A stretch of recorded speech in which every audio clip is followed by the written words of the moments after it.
thing, but what I really wanted to talk to you about is one dua that changed my attitude about a lot of things. And it's something that it affected me and affects, I think, a lot of people. So I travel and I meet young people and they say, Ustadh, I'm studying engineering. I feel really bad. Why do you feel bad? Because I'm studying engineering. It's dunya, I'm studying dunya. Make dua that my parents don't make me study engineering so I can go study deen. Because I don't want dunya, I want deen. Somebody else can Ustadh, I have a job. I feel so bad.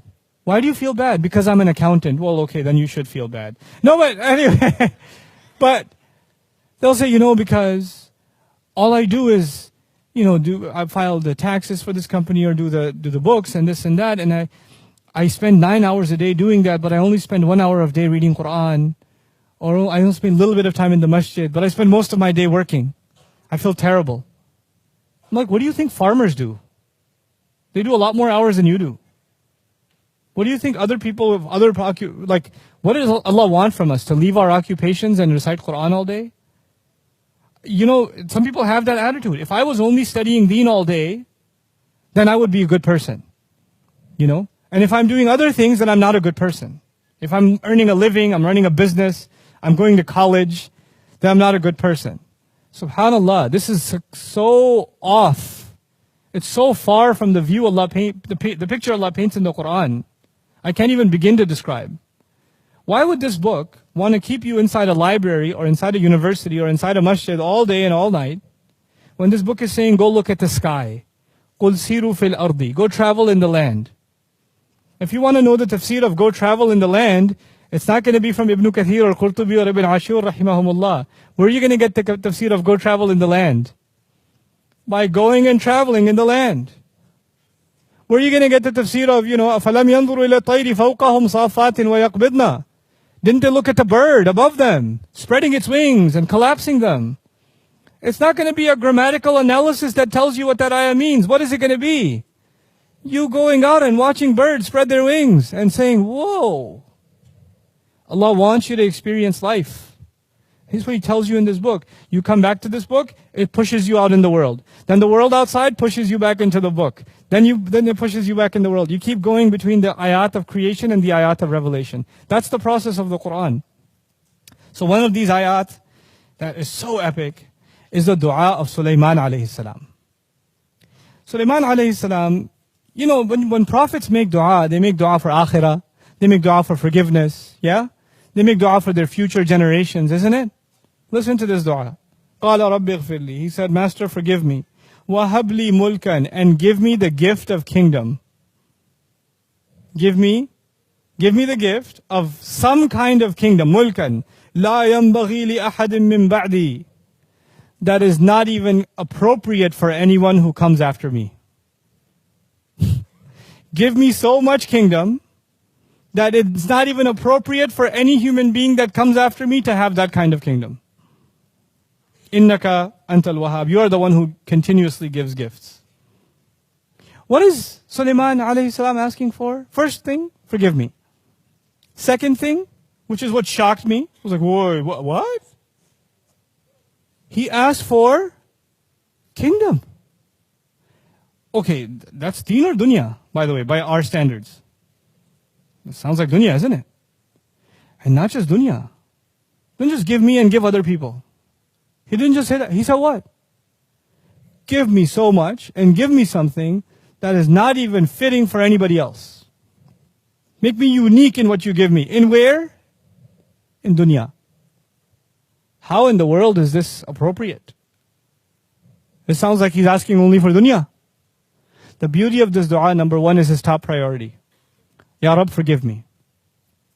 If you understand, Ya Rab, forgive me, then everything else about this dua will make sense. If you don't understand, Ya Rab, forgive me, you will not understand what the rest of this dua is. A human being can only do so much in this life. I'm only going to live so many years. Then I'm going to be leaving this earth, whether I like it or not. My date is done. My time is done, the angel shows up, the appointment is there, it can't be delayed. The only thing that lives after me is what? As far as my akhirah is concerned, and my forgiveness is concerned, I can make astaghfirullah, astaghfirullah, astaghfirullah. I can make tawbah to Allah, I can cry before Allah, only so many years. Only so many times. But what can help me earn Allah's forgiveness even after I die? It's called sadaqah jariyah, isn't it? Something good you leave behind. The hadith will tell us your sadaqah jariyah could be your money. One of the most beautiful forms of sadaqah jariyah is what? Your children, they do good deeds after you, yes? Allah has given different people different blessings. Some people have money, they don't have children. Some people have children and they don't have money. But al-malu wal-banuna zinatul hayatid dunya. Money is a part of the beauty of this life. Children are a part of the beauty of this life, isn't it? Now Allah gives certain people certain capabilities and other people other capabilities. If you study the prophets in the Quran, they don't all have the same talents. They have different personalities and they have different special skills. They have different highlights. The thing about Sulaiman alayhi salam, his special ability is governance. He knows how to govern. He knows how to take control. He knows how to even control the rebellion of who? Of jinn. He can even do that. So he has an unusual capability of government and controlling resources and making things, putting things to service.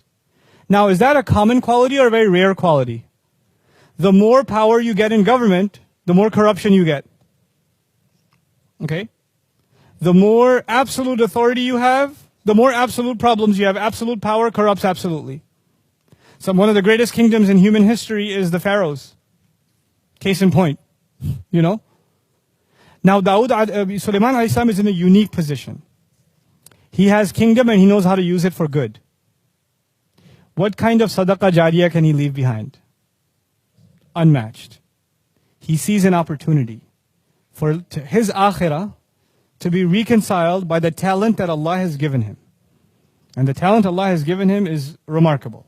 He had an incredible, incredible kingdom, an incredible control, incredible stability in his land, over human beings and over jinn. So he says, Ya Allah, expand this territory for me, give me kingdom above and beyond this, like you will never give to anybody else after me, because I know what Allah has given me. And by the way, you should understand something else about Sulaiman alayhi salam from the Quran's perspective. Sulaiman alayhi salam is the son of who? You know? Dawud alayhi salam. You should know something special about Dawud alayhi salam. There's a hadith about Dawud alayhi salam. Adam alayhi salam was shown the names of every single human being. When we were ruh, Adam alayhi salam was introduced to all of us. He knows my name, he knows your name. وَعَلَّمَ آدَمَ الْأَسْمَاءَ كُلَّهَا ثُمَّ عَرَضَهُمْ. That's actually going back to the names of all individuals. Which is amazing. Our Father knows all of us by name. It's not just we know His name, He knows our name too. And He knows our qualities too, because in Arabic, ism is also qualities. So He knows you and your personality. How many people are in front of Him? Adam alayhi salam? Unimaginable, yeah? And He picks out one of them. He says, who's that? That's your son Dawood. Give him 40 of my years. Make his life longer. Who did He pick out of all of them? You know what's amazing in the Quran? The word Khalifa only comes twice. It only comes for Adam, and it comes for Dawood. That's it. It doesn't come for anybody else. Quran is answering the question that arises from that hadith.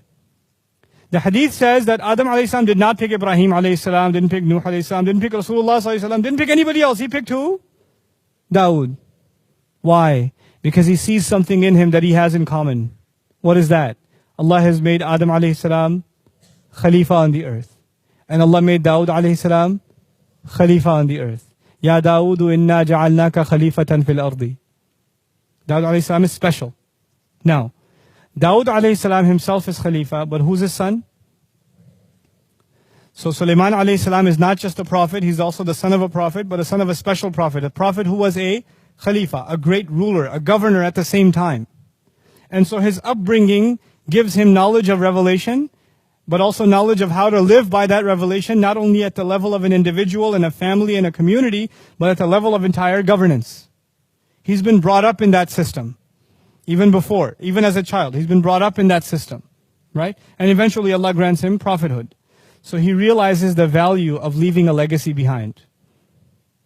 He's learned that from his father.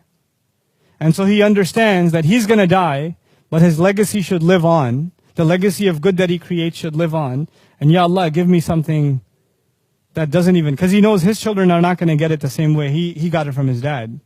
لا ينبغي لأحد من بعدي. Now what does that mean for you and me? You know, some people, they can't handle fame. Some people can't handle money. Some people can't handle a compliment. I've met people who say when I'm making salah and somebody passes by, it messes me up. Now they think I'm a righteous person. Other people, they could be anywhere and they're praying and they don't care, the universe doesn't exist for them, right? So some people have a stronger, thicker skin. Some people have weaker skin. Different people have different weaknesses. Some people have a hard time waking up early in the morning. Doesn't that happen? Other people have a hard time with other things. Like, for example, one of the gifts of Allah to me, may Allah keep it this way, one of the gifts of Allah to me is fame doesn't bother me and it doesn't make me happy. I'm not bothered by it and I'm not happy because of it. It's just something Allah gave me. I just have to use it to do something good, and that's it. It's nothing else. If I was teaching this class and there was one table of students, or there's like, I can't count how many tables of students, it won't matter. I'm still going to teach what I'm going to teach. It doesn't matter. If the camera's on or not on, doesn't matter. That's the way I'm programmed. Alhamdulillah. Other things bother me. I won't tell you those. Other things, I have lots of weaknesses. You talk to my family about those. You know? But this is not, alhamdulillah, this is not one of my weaknesses. You know, I've met other people for whom this is a big weakness. It's a big problem. So the first thing you have to recognize is what is your weakness and what is your strength. And once you find your strength, then you ask Allah to give you and give you and give you in what you have strength, so you can put all of it to the service of Allah's deen, so you can leave a legacy. Ya Allah, if this is not going to mess me up, then give me more of it, because I can put it to work for your deen. Like Uthman radiallahu anhu should be asking for more wealth. He should ask. You know why? Because even after being a millionaire, does the wealth mess him up? No. Someone like a Qarun should not ask for more wealth. Because whatever he has messed him up enough already. You understand? So not everybody's going to ask for the same thing. Because the strength of Sulaiman alayhi salam is he has power, but it doesn't corrupt him. He has power, but it doesn't corrupt him. So he asks Allah, give me more and more and more and more and more of power, so I can take all of it and serve what? Your deen. And when you ask Allah, what did Allah do for him? Look at in the next ayah, فَسَخَّرْنَا لَهُ الرِّيحَ تَجْرِي بِأَمْرِهِ رُخَاءً حَيْثُ أَصَابَ وَالشَّيَاطِينَ كُلَّ بَنَّاءٍ وَغَوَّاصٍ وَآخَرِينَ مُقَرَّنِينَ فِي الْأَصْفَادِ هَذَا عَطَاؤُنَا. I made the winds submit to him. I made shayateen do work for him. Others I made dive deep into the ocean for him and pull out its treasures. Others I put in chains in prison, the ones who wouldn't listen to him. I put them in chains for him. This is all what we give. This is what we give. Allah gave him control over winds. You can have the most technologically advanced society with the greatest military, but when a hurricane strikes, their buildings fall. They can't protect themselves from what? The wind. They can't. They can't protect themselves from the earthquake. They can't protect themselves from the flood. Isn't it? They could have billions of dollars spent in defense, and they can't protect from the wind. Allah Azza wa Jal gave Sulaiman alayhi salam, who needs a military when you have the wind? Just send a hurricane that way. Send a storm that way. Subhanallah. This is what Allah will give.